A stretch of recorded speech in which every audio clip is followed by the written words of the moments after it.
Sa pagbabalik ng isa sa pinaka-eksplosibong boksingerong Pilipino, ay marami pa ring nasasabik sa kanyang ipapakita. Here is the fighting pride of Tagbilaran City, Bohol, Mark Magnico Magsayo!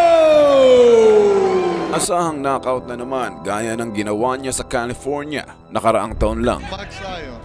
Oh! A huge KO! Magsayo has knocked out Canelito on a huge uppercut, immediately called off. Bagong dibisyon at mga bagong katunggali ang nag-aagawan sa trono. Iba't ibang lahi at pinanggalingan, subalit matira-matibay pa rin ang labanan. It's over. Oscar Valdez, welcome back. Kaya bang sumabay ni Magsayo dito at sumungkit ng kampyonato? O sadyang tsamba lang talaga ang maging kampiyon siya way back 2022? Not everything will be solved by the power of your fists.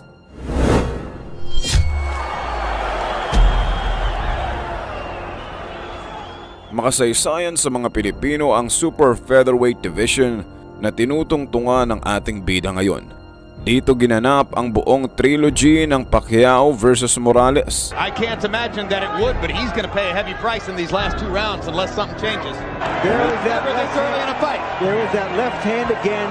He doesn't see it coming, or he just can't cope with its speed. Finish him! A superstar emerges in San Antonio.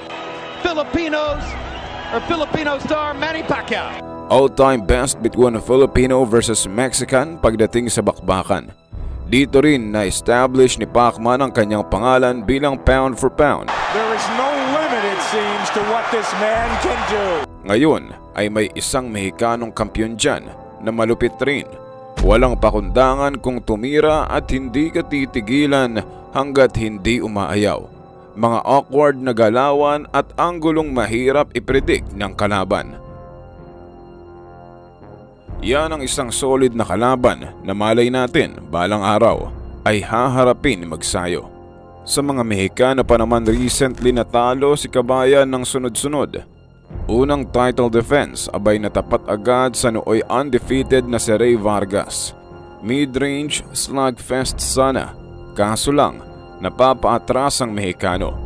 Dito lumitaw na kulang pa ang variety of attacks ni Magsayo kaya nalugi sa puntusan.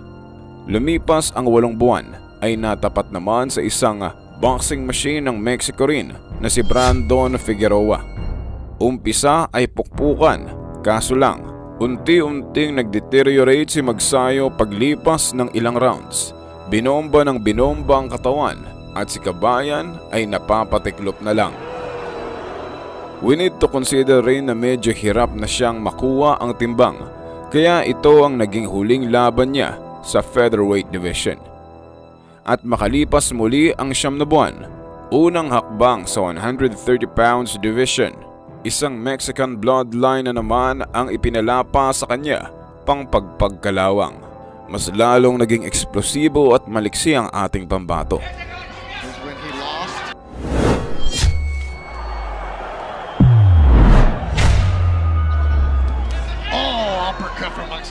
Malulutong na kombinasyon ang nagpabahala sa katunggali dahil alam niyang napakadelikado kapag may isa dyan ang dumapo sa panga nito.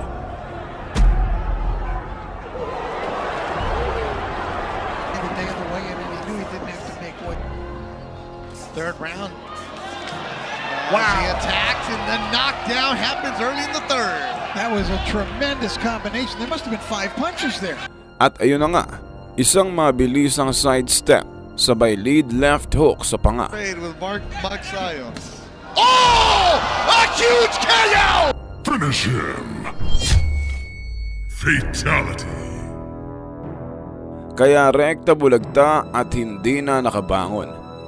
Isang comeback with a bang ang ginawa niya bilang banta na rin sa iba pang contender at mga kampiyon dyan. Jam-pack pa naman ang nasabing baitang kung usapang skills at talento. Isang dibisyong pinamumugara ng malulupit. May pwesto pa ba siya? O Mexicanong muli ang sisira sa kanilang mga plano?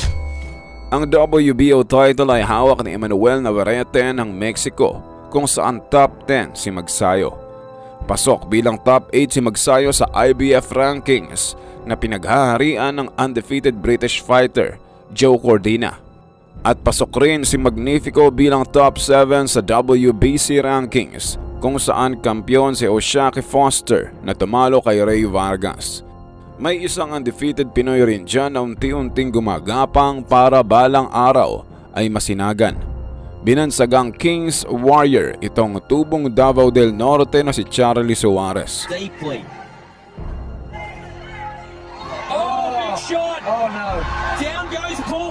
Malupit at technical rin na isang dating Olympian.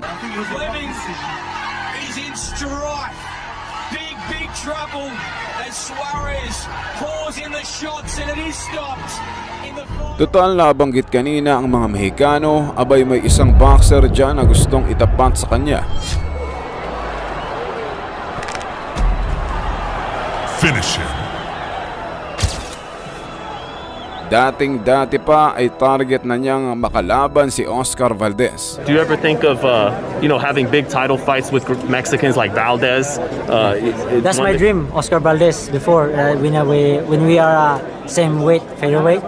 So I challenged him before, but he don't answer. So maybe in the future. Maybe in the future, yeah. Parehong knockout puncher at magkakasukatan kung sino nga ba sa dalawa ang mautak at madiskarte.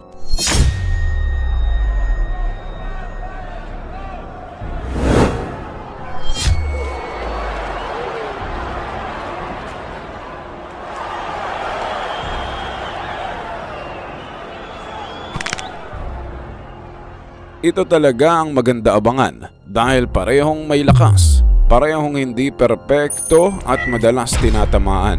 Ngunit parehong exciting panoorin.